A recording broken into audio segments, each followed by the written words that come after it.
We're going to hold for just a few seconds to make sure everybody's in here before we begin. So please bear with us for just a few seconds and we will get started.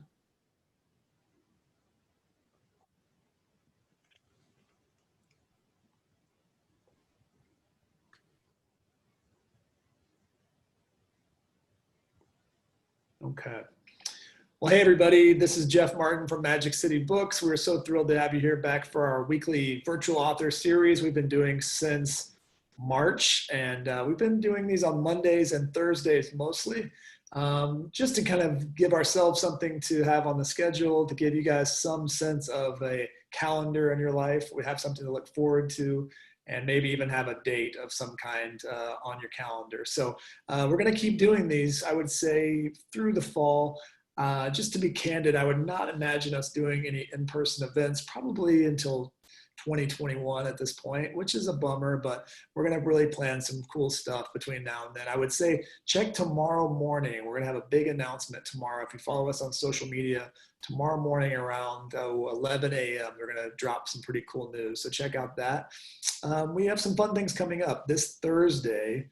I guess I don't know if this is fun or not. It's an event about corruption in America. I don't know if that's fun or not, but it will be definitely interesting. That is for sure. We're going to be talking with a woman named Sarah Chase, who has done a lot of things working in government. She worked for the Joint Chiefs of Staff, has done a lot of different roles, and has written a book that's, of course, very timely about corruption and the role of cronyism and all kinds of things in modern American government, and also kind of looking back to the past as well. So couldn't be a more apt time to be talking about that right now. So that's going to be this Thursday, the 20th at 7 o'clock. And then lots of other stuff on the calendar. So I would encourage you to go to our website and just see what's coming up. Almost every event we have is free and open to the public, except for the rare occasion.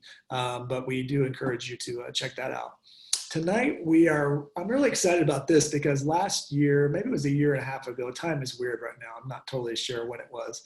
Sometime in the near past, I went on a kind of a solo trip to go to visit Hot Springs. And I had not been to Hot Springs before. And I went for this documentary film festival that they have every year. And it's one of the premier documentary film festivals, if not the premier one in the United States.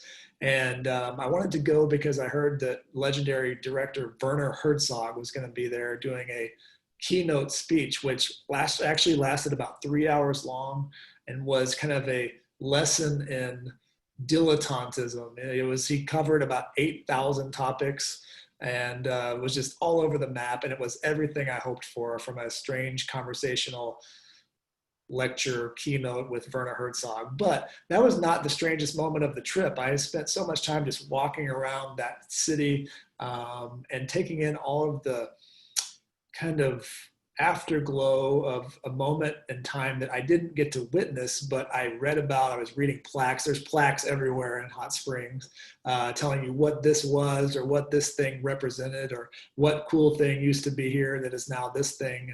But of course, there are still the baths and different things around to kind of capture that moment. But you do feel, it's not unlike Tulsa. Tulsa has some things like that too. Any city that kind of had this early peak, this kind of moment, like Tulsa's oil history in the 1920s, we're kind of living amongst ghosts, the ghosts of buildings, ghosts of businesses, ghosts of things that used to be. And our guest tonight, David Hill, who is a native of Hot Springs, has written just this fantastic book called The Vapors. And we'll get into what The Vapors was in just a moment. But it's one of my favorite kinds of books. It's one of those books that you would never seek out because you wouldn't know it existed. But once it enters your life and you read it and you realize what a great, powerful work of creative nonfiction can do for you, it just feels like it always was meant to be. So I want to welcome David to our conversation. Thank you for being here.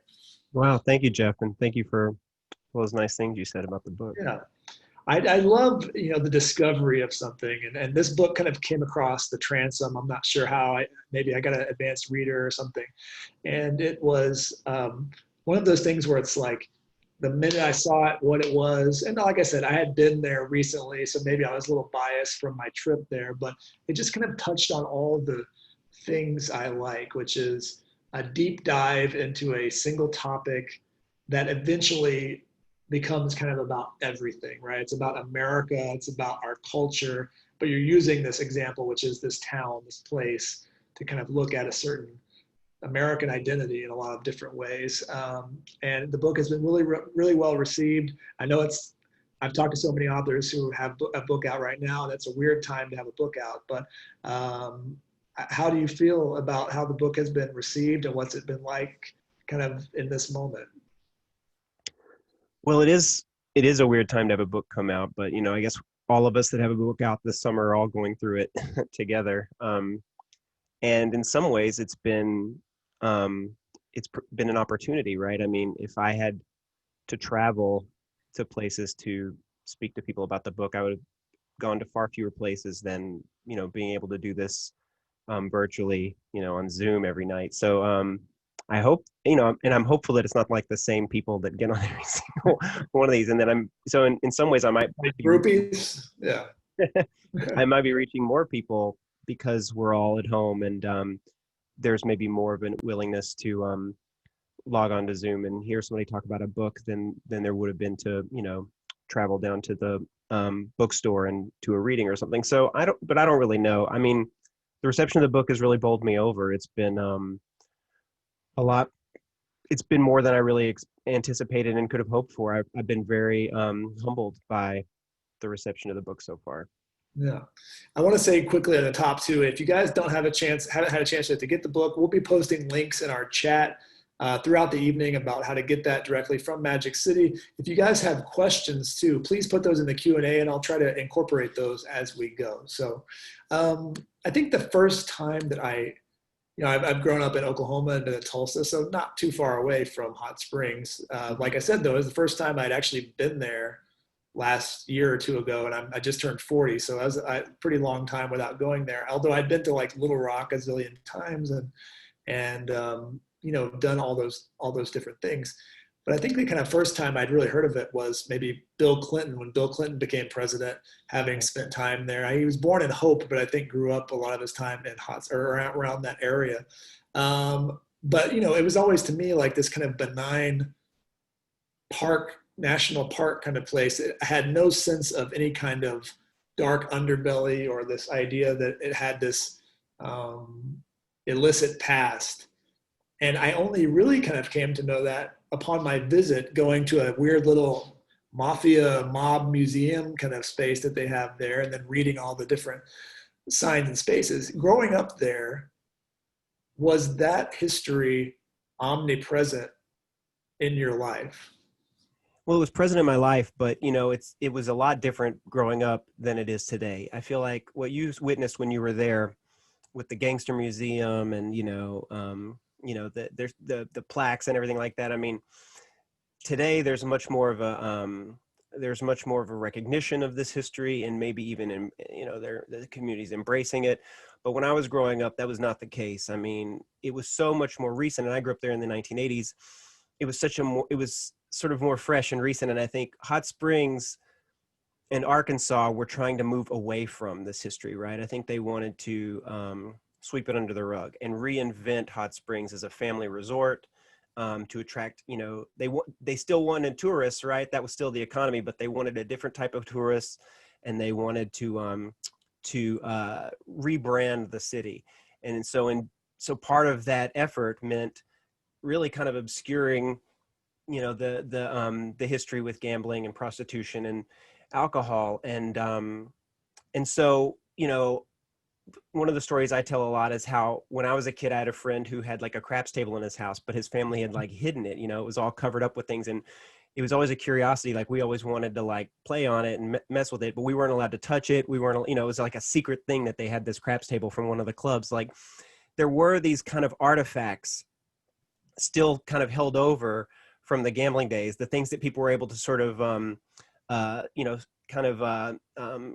stow away or hide in their attic or whatever before, so the state police couldn't get their hands on it to burn them. But because that's literally what they did, right? They like collected all the gambling, paraphernalia and equipment, and they burned it and buried it. But people were able to hold on to this stuff, like kind of hid it, they like squirreled it away. And so these artifacts were like taboo in a way, it was like a weird thing that these things even existed when I was growing up. So yeah, I think there was, it was present, but it was present in a really strange way. There was a bit of like on some people's part, there was some shame, you know, and about the fact that this is, and on other people's part, there was like real like regret, you know, and maybe some, you know, anger and animosity about how it had kind of slipped out of their fingers. You know, the Vapors, the name of the book, is referencing an actual club of the same name. But you know, obviously, like we were talking about, it's this kind of, it also has this double or triple meaning, right? Where you kind of this air of something that kind of remains in the place, the vapor of this past existence that kind of lingers in the air while you're there. Before we get into kind of what that club was, and also kind of the mid-century height of that era, can you kind of just lay out for people a little bit about how Hot Springs came to even be the center for what you call the capital of vice, and how that actually came to be? Well, there's a lot of, you know, interestingly, there's a lot of towns like Hot Springs around America and around the world. These sort of spa communities exist wherever there's like hot water. And this is something I kind of learned researching the book, but like you can look in Europe and you can go to places like Baden-Baden, or you can, you know, like, but even in the United States, places like Saratoga Springs or Palm Springs. I mean, these communities existed around these hot springs because for a long time doctors really believed that there was medicinal quality to this water, right? That the water could cure a lot of illnesses. And I mean a lot. Like there was a lot of stuff that you would get prescribed taking a hot bath, a mineral bath. Like, so the reason these communities built up around these springs is that folks didn't just go to like take a bath and go home. They were, sometimes doctors were telling them you'd have to go there for like 2 months, right? Or just go indefinitely until you were cured. And so people would kind of like temporarily move to these cities and take these baths every day to treat whatever whatever their ailment was. And so because of that kind of constant influx and out, you know, I don't know if outflux is a word, but you know, that kind of that people were coming and going from these towns all the time, then a tourist industry would grow up around it, right? Whether that was, you know, whether that was hotels and restaurants, but eventually it was also going to be things like gambling. And you know, some of that's a little bit nefarious. I mean, you know, one of the things we saw in Hot Springs up into the 1920s was that, you know, con artists all over America knew that Hot Springs was a place where you could kind of steer a mark or you could make a buck. And so they would come to Hot Springs to kind of fleece these tourists who weren't your kind of typical tourists, but were kind of people fish out of water from small towns around America who were there taking these baths, and they were just sort of, you know, they were bumpkins or whatever, ripe for the plucking. So these casinos sometimes were built up around these towns, and Hot Springs particularly, because these nefarious characters were coming there to try to take advantage of tourists who didn't know any better. You know, this is like the first half of the century, right? And so the gambling business built up around that. And over the years, it became more legitimate and straight and not so crooked. But I think that's why you see these kind of spa towns around the world, Monte Carlo, places where, like, you know, where it started out as a place to go take a bath, and it ended up being a place where people would go to gamble, or where there was Take a bath of a different kinds. Yeah, exactly. Yeah. Yeah. So I wonder, you know, there's kind of a chicken and the egg kind of element here, which is, you know, did the gambling bring the mob? Did the mob then, you know, like talk about kind of how the mafia, the New York mafia, and some of those elements ended up in a place so off the beaten path in a way as the middle of Arkansas, right? A place that, you know, was not even probably easily accessible at that time, you know, by car. Who even knows how you would get there in 1945, 1950? Yeah. I mean, I think that the gambling brought the mob. The mob didn't bring gambling, because gambling didn't really become the mob's major source of income until after Prohibition was repealed, and, you know, liquor could, you know, because liquor was their business during Prohibition. And so once liquor became legal, the mob sort of turned to gambling as a way to kind of, you know, as a new industry. And so when you know, in the 1930s is where the mob starts to really take over the infrastructure of gambling in the United States, right? The wire, which was sort of created by, you know, Annenberg, who was not a mobster, but he created this kind of network of wire operators who could pass sporting results back and forth so that bookies could take, you know, place bets and resolve bets. And so they took over that. They take over, you know, numbers rackets. They were taking over card and dice games. They were taking over the factories that created the equipment, you know, for gamblers. They took over the slot machines.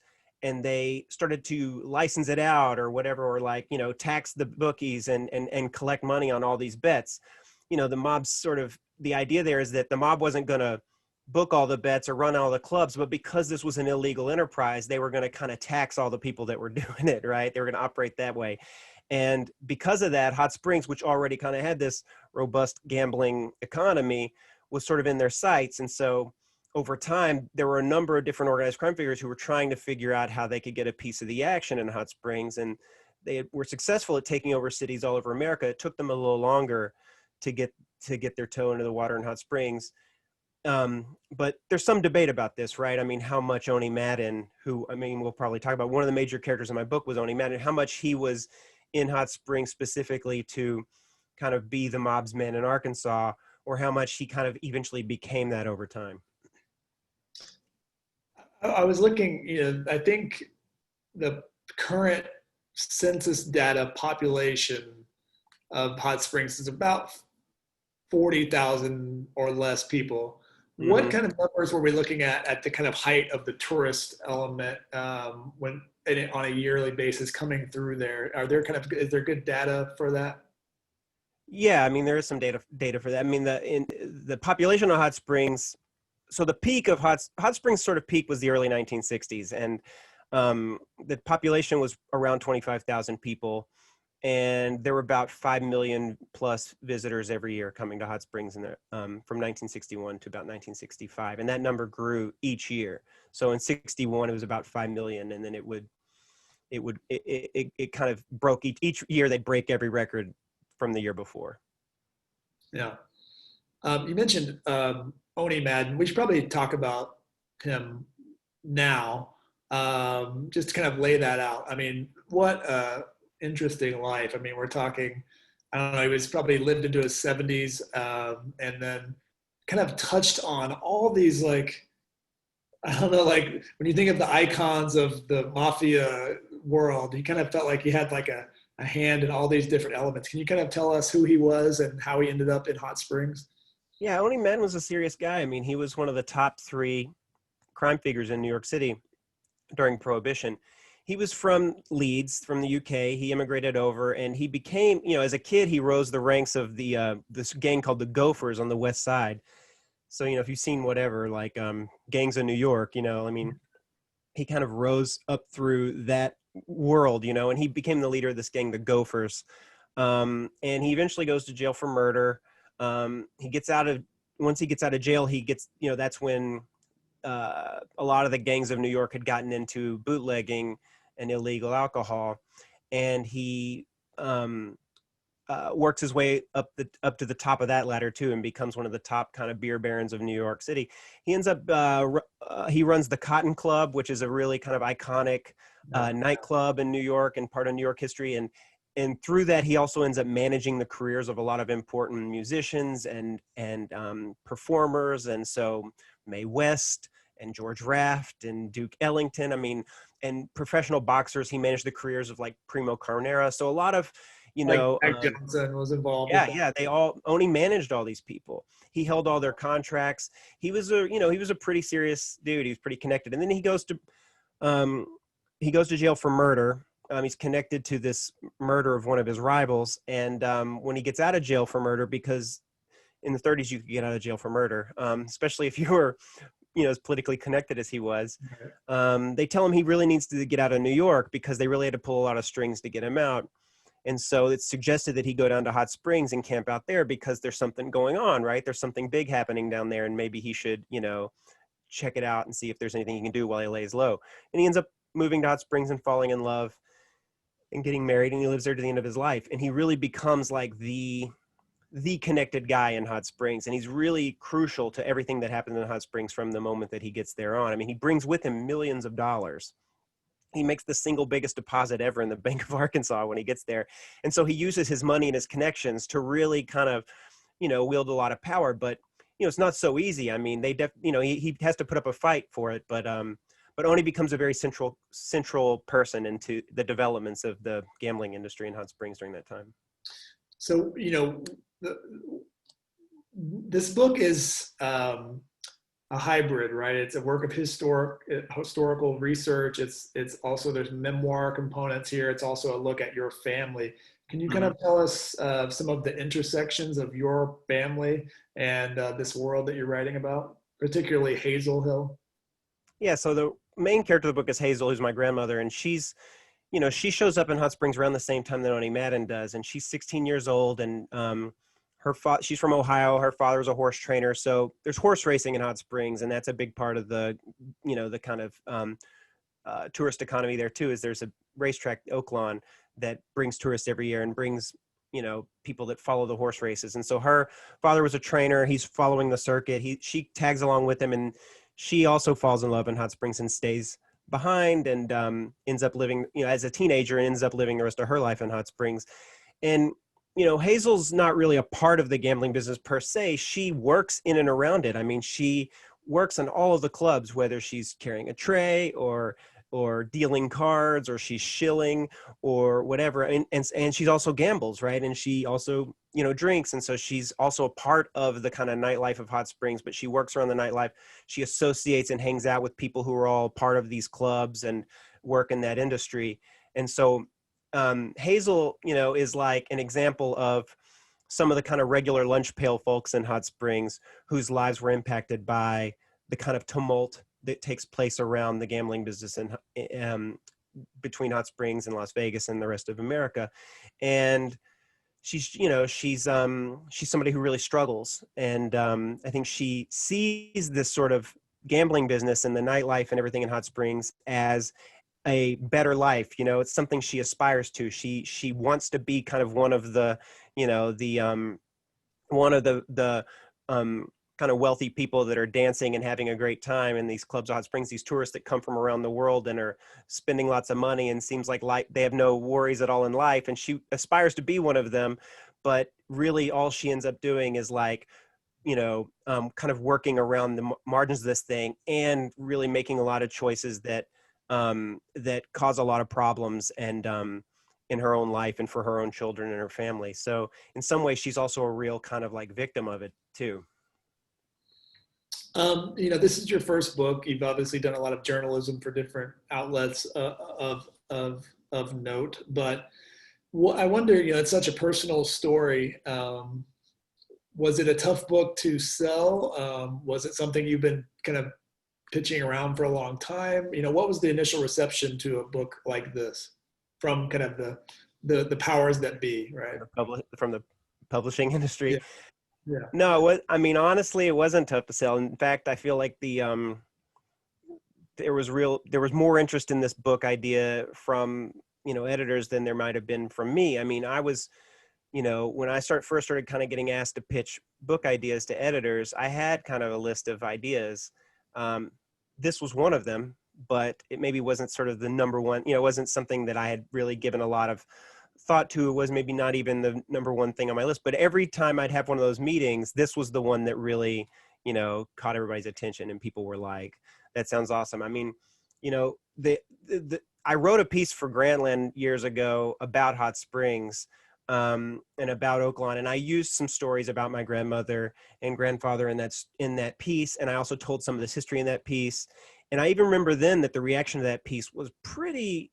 I mean, I was pretty shocked at what a big reaction it got. But the reaction was, what the hell is this place? I've never heard of this. How have I never heard of this before? Like, people who really feel like they know a lot about whatever, organized crime or the gambling business or whatever, were like, I've never even heard this story. How could this be true? And I've never heard of it. Right. So I feel like at that moment, I knew that this was a story that really needed to be told, that Hot Springs really had been removed from its rightful place in the canon, so to speak, right? And that it's a shame that nobody had written this book before, and that because of what we talked about before, about kind of this intentional obscuring of this history, it had almost been erased, and I think it was in real danger of being erased, especially if a lot of these people with these stories had passed on without sharing them or telling them. So at a certain point, I felt like maybe this is the book I should write. I mean, somebody should write it. And so, yeah, so I wrote a proposal, and I don't think, no, it was not hard to sell at all. In a weird way, I mean, publishers, editors were more interested in it having stuff about my grandmother and my personal life in it. You know what I mean? Like, Yeah. that made it. and I'm glad because, you know, I'm not a historian or a scholar, and I would not have wanted to write a book that was just sort of a scholarly history of the gambling business in Hot Springs. So talking about my family gave me a more personal entry into it, and allowed me to write a book that was more the kind of book I wanted to write, that, you know, was something that was more thematic and, you know, and evocative of the world. And like, and I was able to write, you know, I think I wrote a book that was better to me because I was able to have my grandmother's story in there than if I was just trying to write the sort of footnoted history of Hot Springs, Arkansas.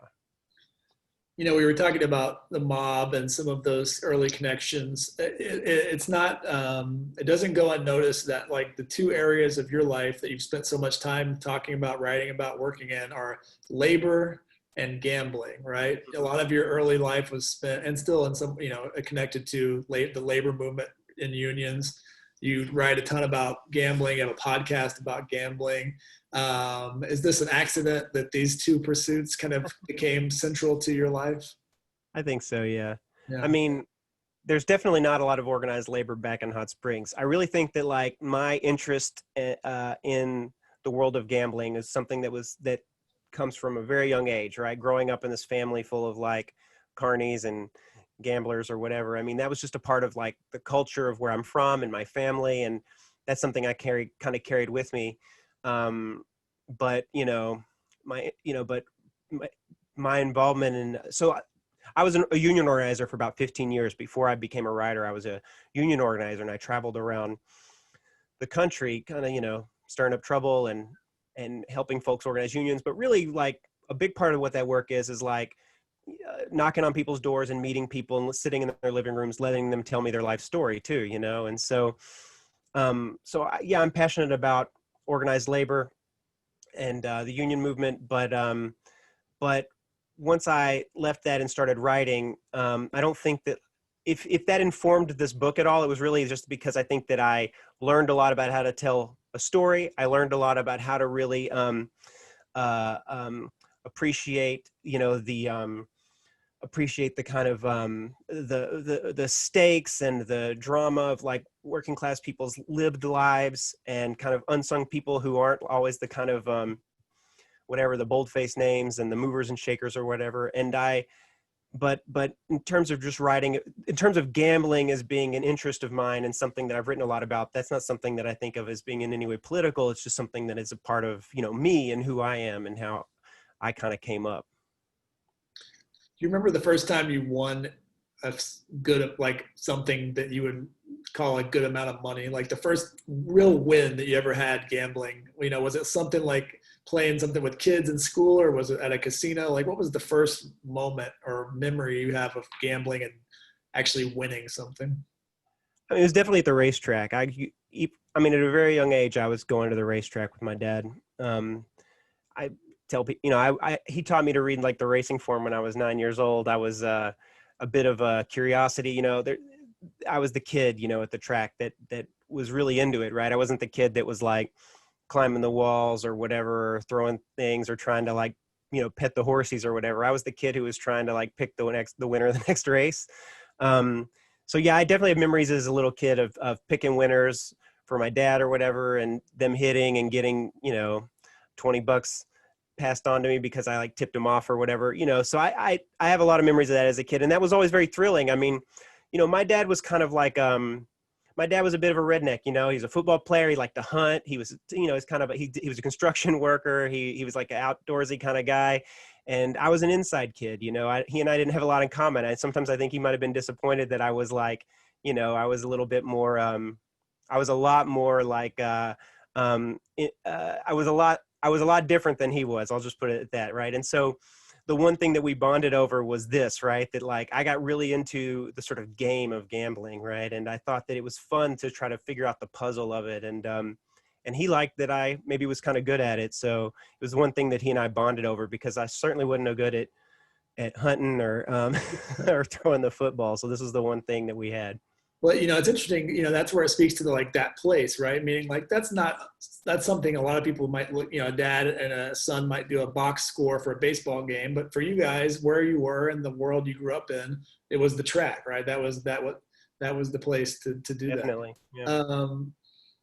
Baseball also plays a major role in the history of hot springs. This is something I also didn't know much about.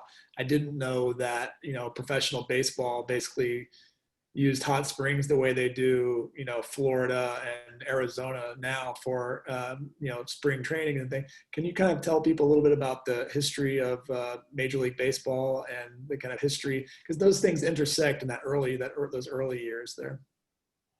Yeah, I mean, Hot Springs was one of the first major cities to sort of host spring training when that even became an idea, like a concept that teams could have their spring training in a, more temperate climate and a place where players like to kind of hang out and have a good time. And so players like Babe Ruth were, they vacationed in Hot Springs. It was such a popular kind of destination among the kind of leisure class of America that a lot of baseball players were already coming to Hot Springs and vacationing anyway.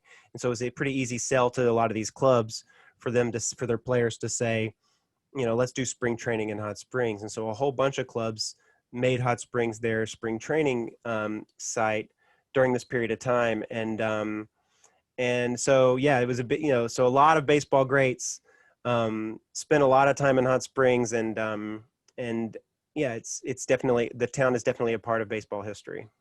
And that's one of those things you were talking about earlier where you said, people maybe are starting to own up to some of this past. And, for a long time, they were trying maybe not to be the capital of vice and take the tourism. You see a lot of stuff, on plaques and things about Babe Ruth ate lunch here and that kind of thing. It'll be interesting to see if, and obviously, like I said, there is that gangster museum, which is, it's kitsch in a certain extent. But do you think that this will become more embraced? And obviously, hopefully your book is the reason for it, I hope. But when the movie comes out, that'll be the big one, right? Right. Yeah, totally. But Well, do you see that? it's already happening. Yeah, I think it was even happening before. We went to, my family moved back down there and we lived there for a year while I was writing the book. I was already seeing it happening. I mean, the Arlington Hotel, which is this massive edifice right downtown, and it's they've got a plaque on one of the doors in the hotel that's like Al Capone's room that they've now put on the door so that people can stay in the room that Al Capone supposedly liked to stay in, right? So it's already happening that the town is. I don't think this is something that's because of my book. I think that it was already starting, that the town was coming back around to wanting to revisit and celebrate its history with organized crime and gambling. But I feel like there's such a lack of information. There was like a real lack of of stuff out there, and I think there was also a lot of myth and legend that had survived. Like the story, it was so much folklore, right? I mean, so little was written down, and there was so little kind of record keeping about this massive, criminal enterprise that that all that kind of only thing that kind of survived all those years was like folklore stories that were kind of passed down from one generation to the next. And some of it was true and some of it was bullshit, and like that made it hard too, because I think that it was difficult to kind of collect. And I found it, researching the book, I found it a real challenge to collect all this history and to sift through what was folklore and what was kind of, real, and what could I confirm and what couldn't I confirm. And, I think that was a real challenge. And it was a challenge for me, somebody who diligently for 5 years was trying to, piece it all together. I mean, it's just tough for folks that, whatever, like, run a bar or whatever downtown Hot Springs to like figure out what was the history of this place, what are the stories about this place. So, I still think that it's, like I said before, I lament how many of the great stories of Hot Springs, went into the grave with people that they died not sharing them and not telling them. And so we'll never know them. And even when I was researching the book, so many people I interviewed told me over and over again, I really wish that I'd asked my dad that, or I wish I asked my parents more questions when they were alive. To that point, we have a question from one of our viewers, Kevin, who says, what was the most exciting moment during all of the fact finding and research? Was there a moment where you kind of had an aha, or you discovered something you weren't anticipating? Well, there were a lot of moments like that, but bar none, the most exciting moment was pretty late in the process. I mean, the book was done. I had pages, like laid out pages that I had been reviewing, that had been copy edited, and I got a file from the FBI that was like almost 2 years worth of wiretap or audio, like hidden wiretap recordings from Dane Harris's office. And so it was like, stop the presses. We can't, I have to go back and read all this and rewrite a bunch of chapters because this is amazing. And the problem is that, I put out Freedom of Information Act requests on all this stuff, right away, back in like 2015. And it took years to get this stuff. And it just trickled in. It was like 3,000 pages worth of files that were kind of showing up in my mailbox, 50 pages at a time. And so that made it really tough because I was kind of it was like literally like putting a puzzle together, right? These little pieces would come in. I had to figure out how to fit them in. And I mean, I'm still getting them. The book is out and I'm still getting files in the mail. I'm going to get them to the day I die, but this file came in and it was so incredible. And I was like, I'll just rewrite the whole book. And so the editor was willing to like slow things down and press pause because what I had gotten was such a bombshell. Because, one of the struggles with writing this kind of nonfiction too, is that I wanted to write something that read more like a novel, that felt, that, like I said before, that was kind of evocative. I wanted to write scenes, and it's hard when you don't have, when you don't have dialogue. It's not like in fiction, you just can't make up dialogue. You just can't make things up. So I didn't have a lot of good dialogue. I didn't have tons of stuff but here I had, hundreds of pages of transcripts of people's conversations in his office and his phone calls. And it was like, this is the good stuff, man. You got to let me rewrite some of these chapters because this is the stuff that's really going to make it sing. So that was definitely the most exciting moment of the whole thing, was getting those files in the mail right under the wire. So here's my dream for your book, right? The Arlington Hotel, which I stayed at when I was there. I don't know. It's got to have hundreds of rooms. I don't know. It's huge. It's pretty big. So, every hotel has like the Gideon Bible in the drawer. Mm-hmm. I think we should work with Farrar, Straus and Giroux and figure out a way to get a copy of the Vapors in every room at the Arlington Hotel. And so when you open that drawer, that's the book, I think people have Bibles, they can leave that or just replace it, whatever they want to do. So, maybe we could work on that together. I'll help you. Sure. Yeah. Yeah. I'm curious, when you were growing up, and you started to hear some of the stuff, and there were this apocryphal stories, but urban myths and all those things mixed together makes for a pretty exciting kind of myth about a place. Did you feel like you kind of missed the exciting time growing up there? Like you were like, I wish I'd kind of been grown up at this time in Hot Springs. Because there were moments like that in Tulsa growing up where, you kind of hear about this kind of golden age of a city and you go like, maybe I missed out on the best time. Was there ever that sense growing up there? Yeah, without a doubt. Yeah. Absolutely. I grew up with this sense that like I was growing up in this like this shell of this place that used to be something really special. I mean, when I was growing up there, it was very poor, and Hot Springs was suffering from a lot of the combination of things like white flight and like a suburban kind of sprawl, and that had really gutted the city, right? And it gutted the schools, and it gutted the the neighborhoods or whatever, because the 80s was just a really bad time for those kinds of towns. And it definitely everybody would talk about how much better it was, right? And how it's just night and day. It isn't like Hot Springs got a little less fun. It's like it was such an important place, right? I mean, there were literally people coming from all over the world to visit Hot Springs. Yeah. And there was so much excitement during that time that the people that were there and lived through it definitely talked about it like those were the salad days and we had missed out on it. And it was, the place I grew up in was nothing like that. And like I said before, there was an attempt to try to continue to be, a resort and have like, to bring in tourists and have sort of fun things for tourists to do. But it was so much more kind of like kitschy and different than what Hot Springs had offered to people, in the 1960s, when it really was. I mean, look, I'm not exaggerating when I say that Hot Springs was Las Vegas before we had Las Vegas. Like Hot Springs was the original Las Vegas. It was America's original, like big gambling town. And it stayed that way until like 1967, right? So there used to be a lot of gambling towns in America. There were a lot of places that had wide open gambling, whether it's like Phoenix City, Alabama, or Newport, Kentucky, or, places like Fort Worth, Texas even. Those all closed up in the 50s. The government went after all those places. Hot Springs persevered. Hot Springs outlasted them all and just got bigger and bigger and bigger. And if not for the things that I describe in the events that I describe in the book, Hot Springs after the Revolution of Cuba could have become Las Vegas. It could have been where the Teamsters parked all their money and built their, and built their gambling, center. So that's how, what a big deal it was in 1963, was that it was the place that could have become Las Vegas and the Strip. And why not? I mean, Hot Springs was already, a resort. It was already kind of it already was bringing in millions of tourists, and Las Vegas was, a very inhospitable place where there were no roads, there was no sewer, there was no electricity. I mean, they had to build a city out of nothing in the middle of nowhere. It made no sense, right? So why wouldn't it be Hot Springs? Yeah. Well, the reason it wasn't going to be Hot Springs was because of all the things I write about in the book, this sort of interscene war that goes on between all the kind of players that, fucks it all up, right? And so that also, I think, lived with people that lived in Hot Springs as I was growing up, this sense of we had something beautiful and we screwed it up, right? We had something really special and we blew it. And that, I think, that Paul kind of existed just over the whole town when I was a kid.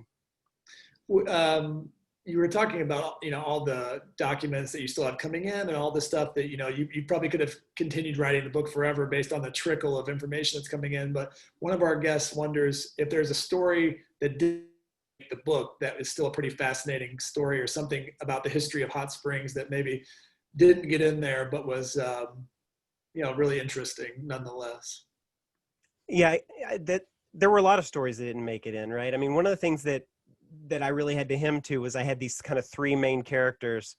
And so stories that didn't kind of somehow touch one of those three characters really didn't, it was hard to find a place for those stories in the book, given the structure that I had kind of married myself to. And that's too bad, because I found a lot of great stuff, a lot of great kind of anecdotes that I wish could have stayed in. I mean, one thing that I really regret not being able to keep in the book was this sort of saga about the kind of Black Underworld, right? And how there was because of the McClellan Committee and the law enforcement and the government's attempt to shut down gambling towns all over America, a lot of mobsters around the country got desperate because they had lost their livelihood because these, gambling operations were getting shut down. And so in Newport, Kentucky, which was a pretty big gambling community, there was a gangster named Screw Andrews whose solution to this problem was to start killing Black gambling leaders and taking over their numbers businesses, their policy wheels, whatever, their clubs. And I mean, he was like a psychopath. He was just like assassinating them and taking control. And so some of those guys came to Hot Springs to hide out from him. And so there was kind of this like clique of Black kind of underworld gambling leaders who were in Hot Springs hiding out from Screw Andrews, and they end up getting killed. He sort of tracks them down to Hot Springs and murders them like right there outside of Dane's house. And so this like war bubbles over into Hot Springs, and he takes over their operations in the Cincinnati suburbs and in Kentucky. And I wanted to tell that story for a couple of reasons. One, because there is this sort of myth that has existed in Hot Springs forever, that Hot Springs is this peaceful valley where one of the things about Hot Springs was that gangsters would come there from around the country, but they would kind of leave their beefs at the city limit, right? That they would not, they had agreed that they would not fight when they were there, but that's totally not true. I mean, there were plenty of examples. I mean, they tried to kill Al Capone in Hot Springs. So there was a lot of violence that went on in Hot Springs between different gangsters. And I wanted to kind of show that that was another example of that. But also a lot of, in my book, I talk about kind of the Hot Springs was a segregated community in the segregated South during Jim Crow. And, I write about how unique it was relative to the rest of the South, but it was still segregated. And so there was this sort of parallel gambling business on the Black side of town to the white side of town. And I wanted to tell this story because it also showed how this also existed in other places, even in the North. And there was at the same time, there's so much that we know about white organized crime leaders and what they had done, but there was also, there were a lot of like Black, there were a lot of people in the gambling business that, there were a lot of Black folks in the gambling business that had done really well and created pretty big operations that I don't think get written about at all. And I would have liked to have been able to tell some of that story in this book too, but it just didn't intersect enough with the three characters I had. And in the end, I regrettably had to cut some of that stuff out. So maybe that's another book. I don't know. A sequel. Yeah. I'm curious, when you were writing the book, what kind of human resources did you have in terms of, were you just mostly looking at, documents? You said you moved back there for a year. I mean, there are plenty of people who were alive in the 50s and 60s, so you could get first person accounts of this. But, was that something where you had to start from scratch, to start kind of wandering the streets, asking people, or did you have kind of a base of people that you knew you would talk to from the get-go? No, I really had to start from scratch. What I learned in writing this book was that it was a real process too. I mean, getting people to like talk to me, to trust me. And then even once they were willing to talk to me, it's not like I could just do one interview with somebody and get anything good, right? It would take a number of interviews, sometimes over the course of years, to get some of these folks to trust me enough or to feel comfortable enough with me to share things with me that were the stuff that I really wanted to write about. And I also learned that, like, people often don't have great stories, or they didn't get those stories, especially if I'm interviewing people that are, the children of or the contemporaries of the people that I'm writing about, because they might have been dead. And so what would really kind of help crack the ice was to get them to show me things like photographs or old letters or personal records or whatever. And then we could go through that together, and then the stories would kind of come out, but I had to learn all this. I mean, the work that I'd done as a journalist, I don't often have the luxury of having years to work on a story. And so I don't get to, I have to figure out how to build that trust sometimes in an hour, like, it's like I got an hour with somebody, I got to do an interview and get all the information I need and the quotes I need now. And those skills did not serve me well at all for this process. I really think I had to go back to some of the skills I learned, again, as an organizer, to realize that, like, what I'm really doing here is developing relationships with people and cultivating that over a long period of time, in order to get anything that's going to be really good for the book. For those of you guys still watching, as we get close to wrapping up here, I just want to remind you to get a copy of The Vapors. You're going to have a blast reading it. You're going to learn a lot. You're definitely going to want to make a road trip to Hot Springs after that. We have some links here in the chat. We'll keep posting that. To do that, let's make, I'd love to see this book on our Oklahoma bestsellers list. So you guys get a copy, and let's make this thing a bestseller here in Oklahoma. We can definitely do that. I want to touch on a couple of things without giving too much away, because you did a really great job writing the book with that narrative style of a novel, which is what great creative nonfiction does. But we were talking about some of the ways that the city was shut down and didn't become Las Vegas. And some major players like J. Edgar Hoover and Robert Kennedy played a pretty major part in this. And it's pretty well known that Robert Kennedy had it out for the mafia. Of course, his interactions with, say, Jimmy Hoffa and other people are quite legendary. But maybe just touch on the role of some of those national larger-than-life figures and kind of their views of Hot Springs and why they wanted to shut things down there. Well, Kennedy's real beef was with Hoffa, right? I mean, he went after the Teamsters Union, early in his career when he was sort of the counsel for the committee. And so his sort of first target was Hoffa, because I think Kennedy resented corruption in the Teamsters Union. But what he learned was that Hoffa was actually kind of helping this larger, national syndicate that had corrupted every aspect of American life. I mean, I don't think you can't understate how much influence organized crime had in American life, in 1960 when Kennedy gets elected president. And so I think Robert Kennedy realized that, like, the problem was bigger than Hoffa. It was something that he had to really tackle and wholesale. His, interest in Hot Springs came late, right? And it's because I think they allowed Hot Springs to grow while they were shutting all these other places down. And that's not by chance. If you just look at the people the senators who ran the committees who were tasked with shutting down gambling in America, the first was Estes Kefauver from Tennessee. He used to live in Hot Springs. He taught at Hot Springs High School. He was the coach of the Hot Springs High School football team. And he was like a degenerate gambler who owed money to everybody in town. And so when he had his committees and he was barnstorming America, the story according to Meyer Lansky's daughter is that the reason he never called Meyer Lansky to come before the committee was that Meyer Lansky and Oni Madden went to Hot Springs and collected all this guy's markers and went to him and met with him and said, you want to run for president? Do you want people to know about, your past in Hot Springs? And so Hot Springs never made it into the Kefauver committee's crosshairs, and neither did Meyer Lansky for that matter. And then the next, after Kefauver, the next committee that went after gambling was the McClellan Committee. Well, McClellan was the senator from Arkansas. And one of the things I discovered when writing my book was that McClellan was taking money from the gamblers. I mean, they bought him a car. They bought when he wrote his book, they bought all the copies, so they were, there's this funny conversation I found in the Wire Trap recordings where they're like, what are we going to do with all these books? And Dana's like, just hand them out to people on the street. I don't know.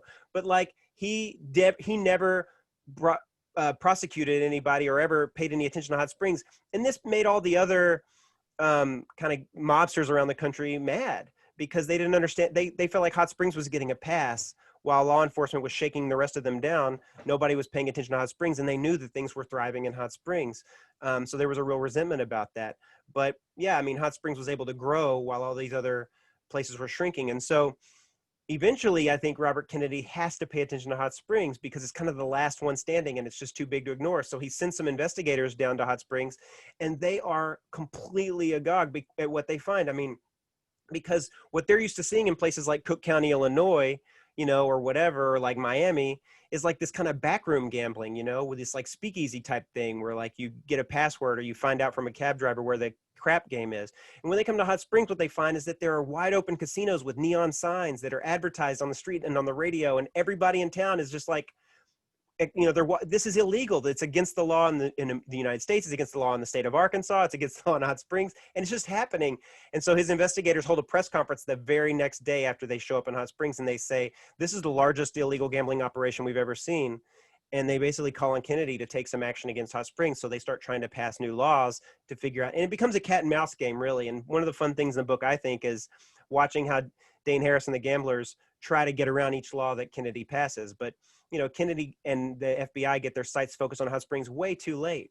And that's because of, the kind of power of political corruption and Arkansas kind of greasing the wheel. And Arkansas also playing this like Zelig-like role in American history. I mean, some of the little anecdotes in the book about, the state senator from Hot Springs ends up being like a lawyer for Jimmy Hoffa during one of his trials because the judge in the case's brother is from Hot Springs. Those kinds of stories pop up again and again.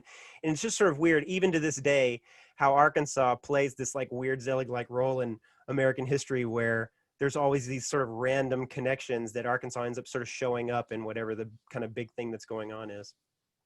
Last couple of questions. One would be, a place like Hot Springs at that peak when there's money just flowing like crazy into it and tons of people coming through there. Another thing that comes with that is culture, right? Like, so there's, when people are in places like that, they want more culture. So you're getting kind of that high culture in a place that might never have access to things like that. So then a place like Hot Springs becomes an island of culture in a state where there's not a lot of access. I wonder, what was the reputation of Hot Springs in comparison to like all the other cities and towns in Arkansas at that time? Was it seen as kind of the elite high culture spot compared to say even Little Rock or Fort Smith or any of those places?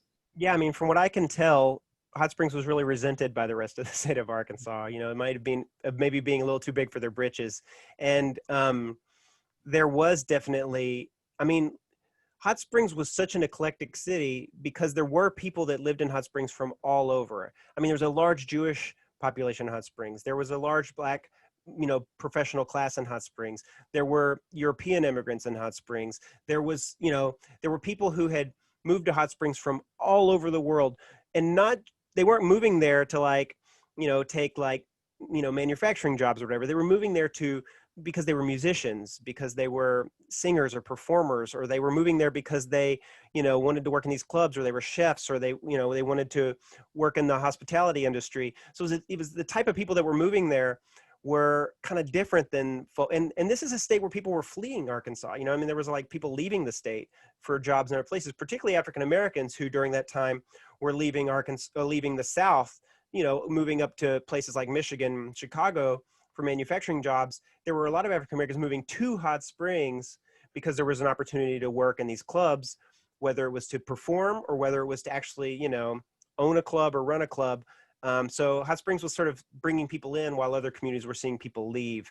And the culture definitely was a byproduct of that, because you had so many folks from different walks of life in different parts of the country. it became a real cosmopolitan community in terms of like culture.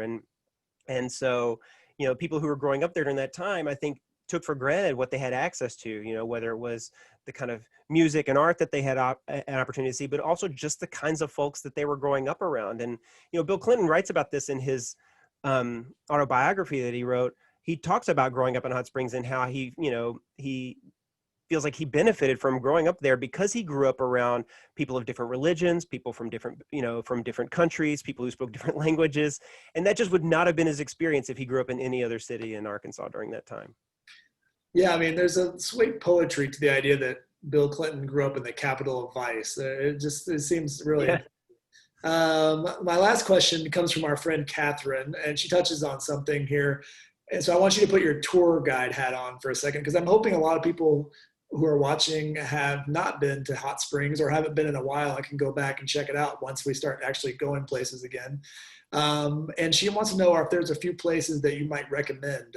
What's on your list of things you always hit back up when you go, or if we wanted to get a sense of Hot Springs, maybe what it is now, but a couple of ways to see some of that past. Where should we go? Well, first I'll give a shout out to Visit Hot Springs, which is the Advertising Commission of Hot Springs, who actually have already made a Vapors tour. If you go to their website, you can find it, and it has like a bunch of locations from the book that people can go and see. So I would start with that. But there are a lot of really cool spots from the book that you can still see in town. I mean, downtown Hot Springs is really preserved in amber from this time in a very weird way. I mean, there's so many big, giant hotels that were built during this hotel boom in the 1960s when they thought gambling might get legalized there.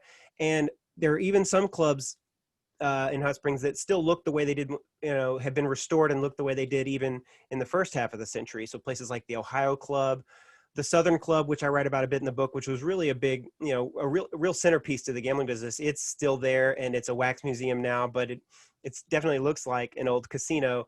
The Vapors is still there. And in fact, right before COVID hit, the Vapors had been purchased from the church that had owned it and was kind of running church services out of there by some folks who want to turn it back into a nightclub. And hopefully they'll get an opportunity to do that again. And so people can come and see bands play at the Vapors again. But Dane Harris's house that I write about in the book is still there, and people can go check that out. But yeah, go to Visit Hot Springs' webpage and see if you can't find the tour that they've put together for. Tour. Yeah, that's great. Well, like I said, everybody, I hope you guys will get a copy of this book. It's a super fun read. You're going to want to read it in, you know, one or two sittings. It's definitely the kind of escape that I'm looking for right now, which is, you know, we're not traveling much these days, but it really takes you on a journey to a place that is very different from the current place we're living in right now. So congrats on the book again, David. I really loved it, and can't wait to see what you do next. You want to kind of give us a quick shout out about your new podcast and where we could listen to that? Yeah, it's not going to come out until the fall probably, but I'm doing a podcast for The Ringer about gamblers. And yeah, and if people want to read anything else I wrote, my website's davidhillonline.com. I've got links to other stuff that I've written there. And you can see me on Twitter, davehill77, where I waste too much time. Well, good. Well, thank you guys for joining us tonight. Thanks to David for doing this. Get a copy of the book, keep reading, and we'll see you guys all very soon. Stay safe and take care. Thanks, guys. Thanks, Jeff. Thanks, everybody. All right, bye-bye.